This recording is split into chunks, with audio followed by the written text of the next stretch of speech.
The lawyer had barely finished reading my son's wife into my dead wife's will when Vanessa smiled, and it was the wrong smile for a room that still smelled like funeral flowers.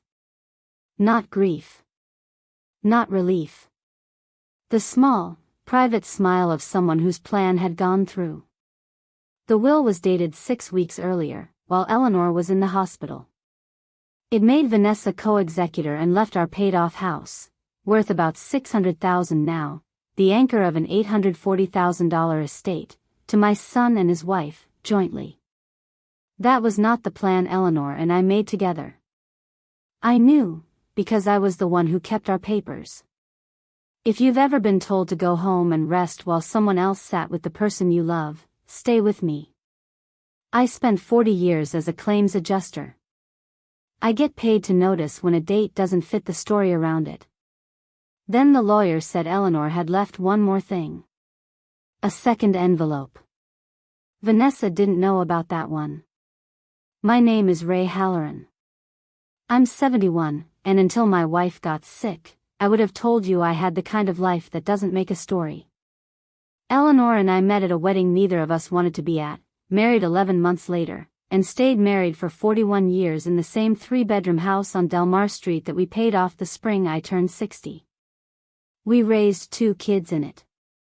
Michael, our oldest, and Dana, who lives in Oregon now with her own family.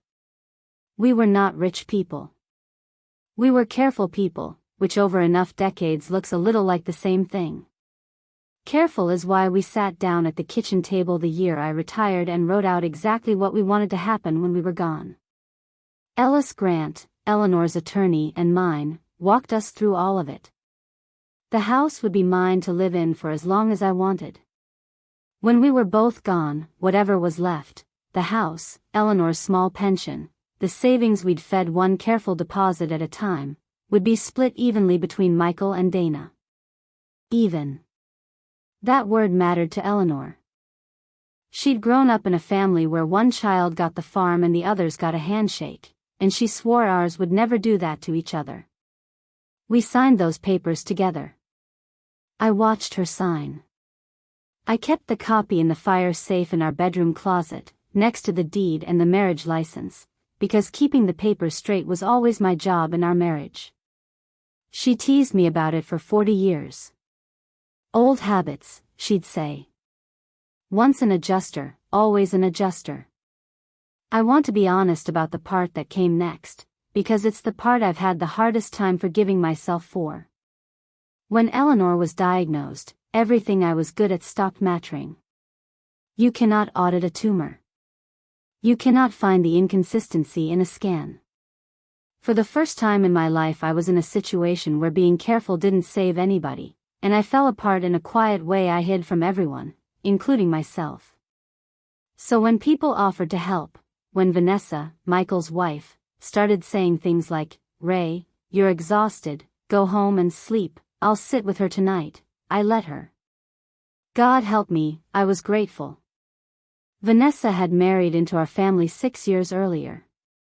She was organized in a way I recognized and liked at first. She made spreadsheets for holidays. She remembered everyone's appointments. She was the one who always knew which form went where. In those last weeks she made herself indispensable at the hospital. She knew the nurses' names. She knew Eleanor's medication schedule better than I did.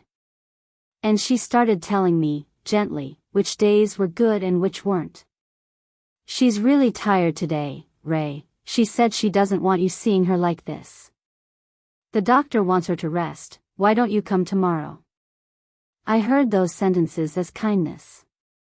I want you to understand that, because it's the whole trap. Every one of them sounded like love. There was one afternoon, maybe 3 weeks before the end, when Eleanor was clear, really clear, the way she used to be, and she held my hand and started to say something.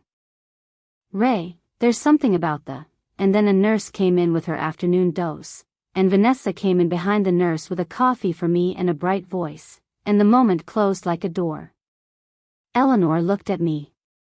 I've thought about that look 10,000 times since. She didn't finish the sentence. I told myself there'd be a better day for it. There wasn't. She died on a gray Thursday morning 3 weeks later, and I held her hand then too, and our last real conversation turned out to be one she never got to finish. I'm going to stay with the reading now, because that's where the ground moved. Ellis Grant's office is small and smells like paper and old coffee. We gathered there 4 days after the funeral, me, Michael, Vanessa, and Dana on the speakerphone from Oregon. Grant is a careful man, older than me, the kind of lawyer who reads every word out loud so no one can say later they didn't hear it. He started reading, and within about 90 seconds I knew something was wrong, because the words coming out of his mouth were not the words Eleanor and I had signed. This will was dated 6 weeks before her death. It named Vanessa as co-executor alongside Michael. And it left the house, our house, my house, to Michael and Vanessa jointly, with the rest divided in a way that quietly favored their household over Dana's. Dana's voice came through the speakerphone, confused. Wait, that's not what Mom and Dad decided. Dad, is that right? And that's when I looked up and saw Vanessa smiling. Just for a second. The plan had gone through. That document is dated wrong, I said. My voice came out flatter than I felt. Eleanor and I signed our will 6 years ago. This isn't it. Grant looked at me over his glasses, and I saw something in his face, not surprise. Preparation. Mr. Halloran, he said, there's a second item your wife left with me. She was very specific that it be opened in this room, at this reading, after the will was read. Not before. He reached into a drawer and took out a sealed envelope, the ordinary kind you'd buy at a drugstore, with my name on the front in Eleanor's handwriting. Vanessa's smile was gone now. She was confused at the end. Ray, she said, a little too quickly. You know that. She wasn't herself. I don't think we should put too much weight on. Let him open it, Michael said quietly. It was the first time all week I'd heard my son sound unsure of his own wife. Inside the envelope was a single sheet of paper and a small brass key. The paper was Eleanor's handwriting, shakier than I knew it, but hers. It said, Ray, check the dates. You always could. I couldn't say it out loud. The rest is in the box. I love you. Fix it. And below that, a safe deposit box number at the credit union on 4th Street. Check the dates. My wife, dying, too weak to win an argument in a room full of people talking over her, had reached past all of it and handed me the one thing she knew I'd never fail to do. She didn't hand me the answer. She handed me the method. For 40 years I'd been the man who noticed when a date didn't fit, and she'd spent her last clear hours betting our home on the fact that I still was. What box? Vanessa said. Eleanor didn't have a separate box. Ray, this is exactly what I mean. She was. I'll be going to the credit union in the morning, I said, and I folded the paper and put it in my breast pocket, over my heart, where she couldn't see how hard my hand was shaking. I need you to sit with what I found in that box, because it's where the kindness I'd been so grateful for turned into something else. There were 3 things inside. The first was our original will, the real one, the one Eleanor and I signed together, house to me for life, then everything split evenly, Michael and Dana, the word even right there in the language. The second was Eleanor's appointment calendar, the paper kind she kept in her purse, the one I'd never had reason to look at. The third was a folder of her discharge paperwork from the hospital, the medication lists, the after-visit summaries, the boring paper nobody reads. I laid the new will next to the calendar on the credit union's little counter, and I did the one thing I know how to do. I checked the dates. The new will was signed on a Tuesday in March. I found that Tuesday in Eleanor's calendar. 2 days before it, there was an entry in the hospital's handwriting, a procedure, a port placement, done under sedation, followed by a heavy-duty pain regimen that was right there in the discharge notes. And in Eleanor's own hand, on the box for that Tuesday, the day she supposedly sat up and rewrote her entire estate, she had written 4 words, foggy. Don't trust me today. I sat down on the little chair they keep by the safe deposit vault, and I read those 4 words about 15 times. Here is what I understood, sitting there. The signature on the new will was real. That was the terrible part. It wasn't a forgery I could expose with a handwriting expert. It was Eleanor's actual hand, guided across a page 2 days after surgery, while she was on enough medication to write, "Don't trust me today," in her own calendar. The signature was genuine. The moment was not.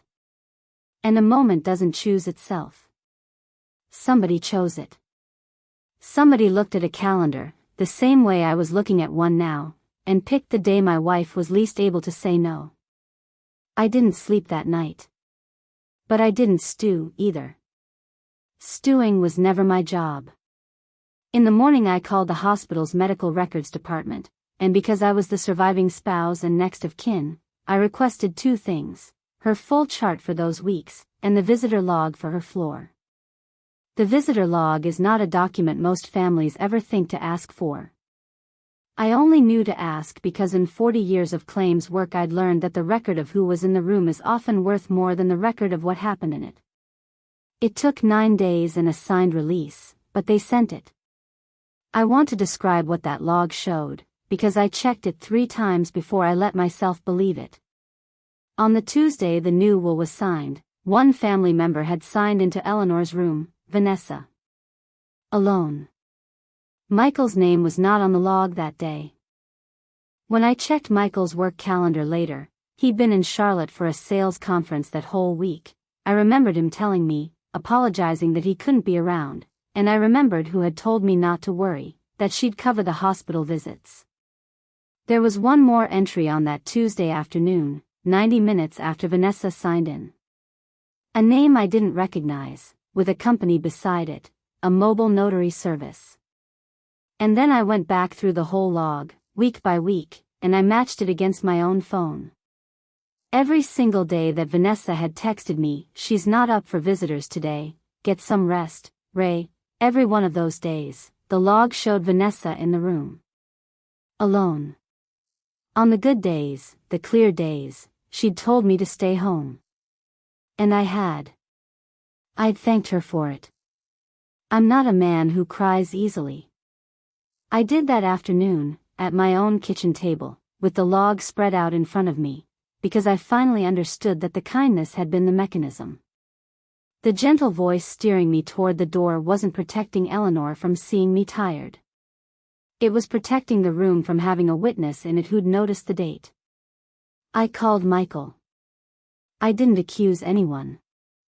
I just asked him to come over, and I laid it out the way I'd lay out a claim, the calendar, the discharge notes, the 4 words in Eleanor's hand, the visitor log, his own travel dates.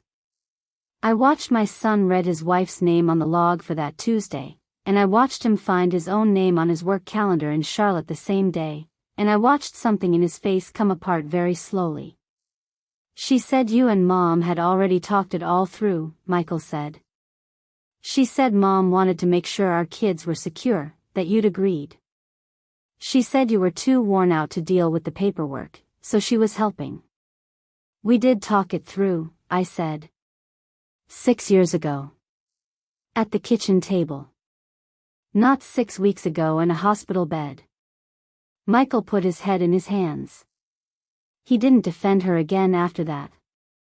But he did ask the question I couldn't answer yet. "Dad, did Mom know?" At the end, did she know I believed them? I didn't have the heart to tell him I didn't know. So I told him the truth, which was that I was still finding out. Because there was more. There's always more, that's the other thing 40 years of claims teaches you. A single document is a claim. A pattern is a case. Going through Eleanor's things at home, the drawer in her side of the closet I'd been avoiding since the funeral, I found a manila folder she'd tucked under her sweaters. Inside was a draft of the new will. Not the signed version. An earlier draft, marked up in the margins in pen. And the handwriting in those margins, the notes adding the clause about the house, the note that said, co-executor, V, with a little arrow, that handwriting was not Eleanor's. I'd been married to Eleanor's handwriting for 41 years. This was Vanessa's. I compared it later against the birthday cards and the holiday spreadsheets she'd made, just to be sure, the way you're supposed to be sure. It matched. The clauses that rewrote my life had been drafted by the person they benefited, then carried into a hospital room and signed by a woman who'd written, "Don't trust me today," in her own calendar 48 hours earlier. I sat with that draft for a long time, and I remembered the note. Check the dates. Eleanor hadn't just noticed the change after the fact. She'd kept the draft. She'd watched it being built, clause by clause, and she'd saved the evidence under her sweaters because she was too sick to stop it in the room but not too sick to make sure someone found it later. My careful wife. She'd out-adjusted the adjuster. Stay with me, because the next thing I found is the one I still can't read out loud without stopping. Eleanor's old cell phone had been dead in a kitchen drawer since she died. I charged it. I don't know exactly what I was looking for. What I found was a text thread between Eleanor and Vanessa from those last weeks, and reading it felt like standing in the room I'd been kept out of. The messages from Vanessa were affectionate on top and something else underneath. How are you feeling today? Clear. The lawyer can come by if you're feeling clear. Let's just get it signed while you're having a good hour, no sense waiting. Michael will be crushed if this isn't sorted before it's too late. You don't want to leave him with a mess. And Eleanor's replies, short, exhausted, a woman trying to hold a boundary with the last of her strength. I'm so tired, Vanessa. Later. I want to talk to Ray first. Please stop asking me today. And then, near the end of the thread, 2 days before the signing, one line from Eleanor that stopped my heart. Vanessa had written something about making sure everything's in order. And Eleanor had answered, I already told Ray everything he needs. She hadn't, of course. Not out loud. Not the way Vanessa would have understood it. But she'd left me a key and a note in a box, and she'd written that line knowing it would look like surrender and knowing it wasn't. Vanessa read, I already told Ray everything he needs, as an old woman giving up. I read it as my wife telling me, across the only distance there is, that she'd already made her move. I took all of it back to Ellis Grant. The original will. The calendar with, Don't trust me today. The discharge notes and the medication list. The visitor log. Vanessa's handwriting in the draft margins. The text thread. I laid it out on his desk the way I'd have laid out a file for a supervisor, in order, dated, no gaps. Grant looked at it for a long time. Then he told me the thing that finally closed the loop Eleanor had opened in that reading. There's one more piece, he said, and it was in the envelope too. I held it back until you'd seen the rest, because she asked me to. He slid a document across the desk. It was a letter of wishes, witnessed and dated, signed by Eleanor 11 weeks before she died, before the surgery, before the fog, when her doctor's own notes described her as fully competent. In it, in her own steady handwriting from a clearer time, she reaffirmed the original will, word for word. And then she'd added a paragraph I'll carry the rest of my life. She wrote that she felt pushed about the house, that she did not want the plan changed, that she wanted the estate split even between her children the way she and I had always agreed, and that if a later document ever said otherwise, it should not be trusted, because she would only have signed it, on a day I wasn't myself, and everyone around me would have known it. She wrote that 11 weeks before she died. She saw the whole thing coming, and instead of fighting a battle she was too weak to win, she did the only thing she still could. She told the truth to a witness, sealed it, and trusted me to be the man who'd open it in time. Grant said the letter of wishes, combined with the medical record of her incapacity on the signing date and the evidence of undue influence, was more than enough to challenge the later will. He was calm about it, the way careful men are calm when the paper is on their side. Your wife, he said, made my job very simple, Mr. Halloran. She did most of it herself. We moved to set the late will aside on grounds of incapacity and undue influence. And Grant asked the family to come back to his office one more time, so it could be said out loud, in the same room where Vanessa had smiled. I'd braced for a fight. What I got was quieter and worse. Vanessa denied all of it, then reframed all of it, in the same breath. I was helping her. I loved her. You weren't there, Ray, I was. Somebody had to handle things while you fell apart. She said I was twisting a grieving woman's efforts into something ugly. She said the dates meant nothing, that Eleanor signed of her own free will, that I was the one being manipulated now, by grief, by Grant, by my own guilt for not being at the hospital enough. And for one bad second, sitting there, the guilt worked. Because I hadn't been at the hospital enough. That part was true. That's what made it so effective. Then Michael, who had been silent, laid 2 pieces of paper on Grant's desk. The visitor log for that Tuesday, with only her name on it. And the draft, with her handwriting in the margins. He put them side by side and he looked at his wife and he said, "You told me Dad agreed. You told me Mom wanted it. You told me I couldn't be at the hospital those days because she needed rest. All 3 of those were things you said, and none of them were true." His voice didn't rise. It just ran out of somewhere to go. I don't even care about the house anymore. I care that you made me the reason. You told her I'd be crushed. You used me to push my dying mother. Vanessa didn't have an answer for that. There wasn't one. The document she'd built to look like love had a date on it, and the date didn't fit the story, and once you see that, you can't unsee it. My whole career in one sentence. The late will was set aside. The original stood. The house is mine, the way Eleanor wanted, and when I'm gone it splits even between Michael and Dana, the way she wrote at our kitchen table and again in a witness letter she signed while she still could. Justice, in the end, was just a matter of the right papers in the right order. It usually is.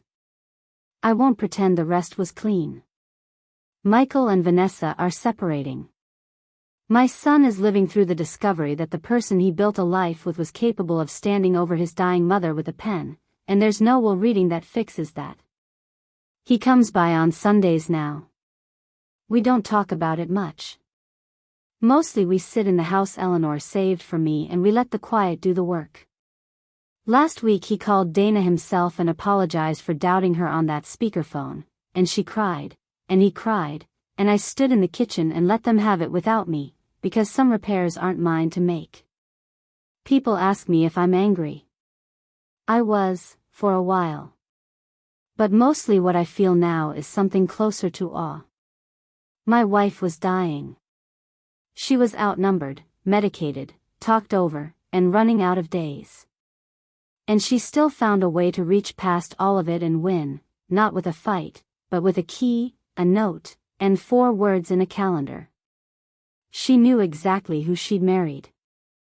She knew I'd check the dates.